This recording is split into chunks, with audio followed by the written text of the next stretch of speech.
Hold on tight because tonight we're journeying into the hidden archives of Maureen O'Hara, the legendary Irish beauty whose fiery red hair and fearless spirit lit up Hollywood's golden age. You know her from classics like The Quiet Man and Miracle on 34th Street, but what you're about to see has never been shown to the public.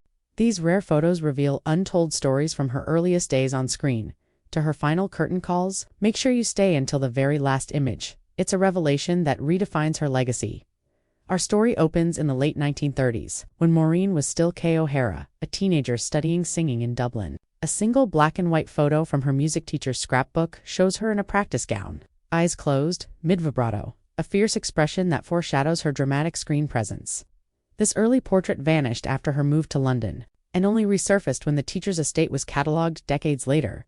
Next, we shift to 1940 on the set of her first British film, Kicking the Moon Around. Studio stills survive, but tucked away in a National Film Archive box was a set of Polaroids showing Maureen between takes, laughing with fellow cast members in a cobblestone alley. She's wearing a simple sweater and trouser combo, hair pinned back, clutching a sandwich from the craft table. It's a candid, warm glimpse of her off-screen camaraderie long before studio-bound. Fast forward to 1941, when Maureen signed a contract with RKO and moved to Hollywood.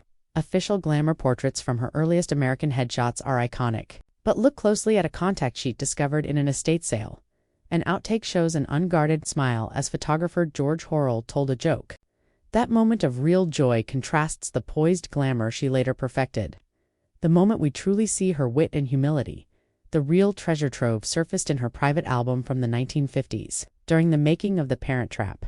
Rare slides depict Maureen exploring the Napa Valley vineyards with co-star Brian Keith, barefoot in grapevines, holding a glass to the light, and chuckling as a breeze lifts her scarf. These images never appeared in fan magazines because she insisted on keeping personal memories just for herself. They reveal her love of travel and nature, far from studio glitz. In the 1960s, after reducing her screen appearances, Maureen devoted herself to her cattle ranch in Arizona. A ranch hand donated a batch of Polaroids showing her on horseback, wearing a wide-brimmed hat and riding boots. Her famous red hair tucked under a bandana. She's rounding up cattle at sunset, silhouette framed against fiery skies, proof she was as much a rancher as a movie star. Then came an emotional discovery.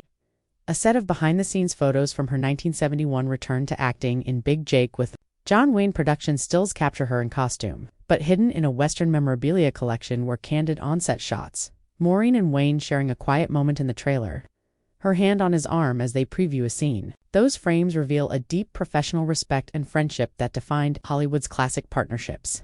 Finally, the crown jewel, a private studio photo from her 1990s autobiography shoot, where Maureen sat in a simple chair, hair silver, face lined with decades of laughter and sorrow.